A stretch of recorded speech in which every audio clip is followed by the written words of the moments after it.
اٹھ کے کھڑے ہو گئے تو لوگوں نے کہا کہ حضور یہ ایک قوم کے پٹھان ہیں اعلیٰ حضرت، اور آپ ان کے لیے ادب کے لیے کھڑے ہو گئے، آپ کے کھڑے ہونے کی کیا وجہ ہے؟ تو چورا شریف تو فیض پان والے امیر ملت، آپ فرماندے نے فرمایا اگر آل رسول کے لیے عاشق رسول کھڑا ہو سکتا ہے تو پھر آل رسول بھی عاشق رسول کے لیے کھڑا ہو سکتا ہے۔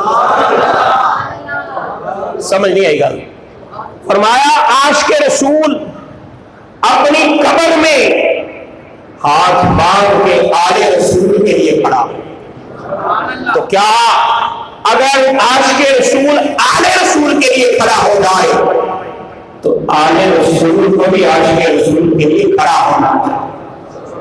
اور اعلیٰ حضرت عظیم البرکت وہ عاشق رسول ہیں جنہوں نے تو وصال سے قبل وصیت فرمائی، فرمایا میری قبر اتنی گہری کھودنا کہ میں اٹھ کے کھڑا ہو سکوں۔ تو مریدین نے، محبین نے، عقیدت مندوں نے، عشاق نے، ارادت مندوں نے عرض کی حضور عام طور پہ قبر اتنی گہری کھودی جاتی ہے کہ بندہ بیٹھے اور اوپر سر نہ لگے، آپ اتنی گہری قبر کا کیوں فرما رہے؟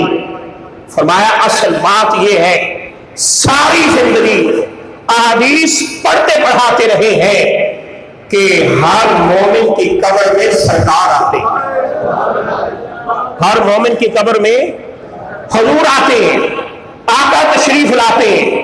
فرمایا میرا یہ عقیدہ ہے کہ میری قبر میں بھی آقا تشریف لائیں گے اور آپ کے قبر کو لگائیں گے۔